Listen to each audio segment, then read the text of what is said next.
Anansi Sio. Welcome again to Spark of African Tales. This is episode 3 of Ananse the Trickster series. In the land of Anshe lived Anansi the Spider. Everyone knew him for his cleverness, but they also knew him for his other traits, his forgetfulness. It is said that now, allow me tell you the story of how Anansi's forgetfulness almost cost him everything. One sunny morning, as the birds sang and the villagers went about their day, Anansi had a brilliant idea. He wanted to prepare a grand feast to impress the entire village. But Anansi, as always, had nothing to his name. No yams, no plantain, no pots, and no pans. So, as a trickster does, he decided to borrow. Anansi, with a charming smile, approached his neighbor, Eku. He was so kind-hearted and a hard-working farmer. "Brother Eku, good morning, he greeted. "May I borrow your large calabash? I need it to fetch water for my farm. I will return it before the sun sets, I promise." Eku, trusting Anansi, handed him the calabash without hesitation. "Take it, Anansi. But remember, make sure you bring it back." Anansi took the calabash. He went to the river, filled it with fish, and returned home to prepare his feast.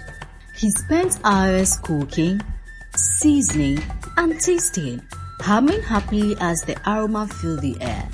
By midday, the feast was ready. Anansi invited the villagers, who came in droves, lured by the delicious smell.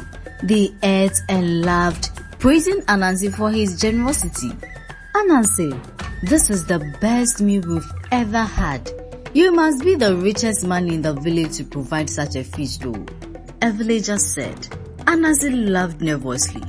"Oh, it was nothing, my friend. I am but a humble spider."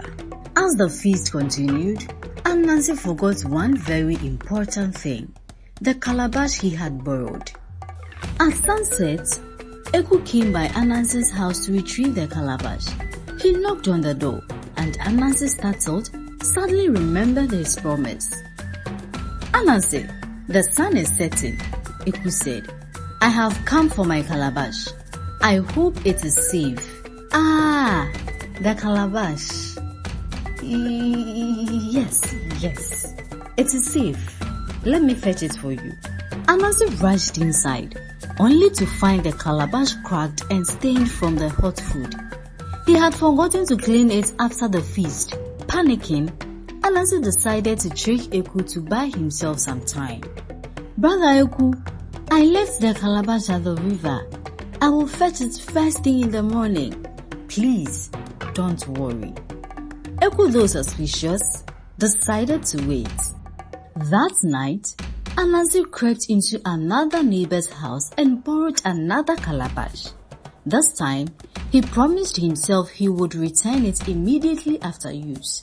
But as the night wore on, Anansi became distracted, weaving a new web in his kana and thinking of new schemes. By dawn, he had completely forgotten about the second calabash. Days passed, and soon, the entire village began to ask Anansi about the missing calabashes. His neighbors whispered, his friends grew weary, and Eku became angry. A villager named Ebo then asked Anansi, "Where is Eku's calabash? And what about the one you borrowed from Ama?"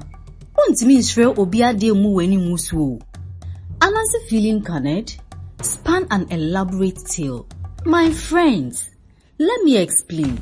A great wind came in the night and carried the calabash away. I chased after them, but they were too fast. The spirits of the forest must have taken them." "The spirits?"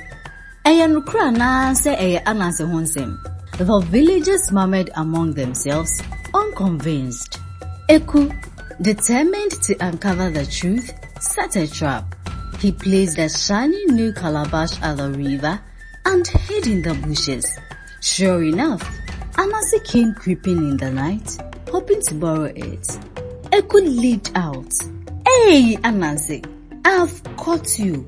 Well, Bonino, I've told so. Anansi, realizing he had been caught, tried to spin another tale, but the villagers, now gathered, refused to listen. They surrounded him, shaking their heads. Anansi, your forgetfulness has brought shame upon you. From now on, no one will lend you anything, for you cannot be trusted, one elder said. And so Anansi was forced to retreat. He went back to his web, hiding in the corners, ashamed and alone. But even in his shame, he laughed quietly to himself. Ah, forgetfulness.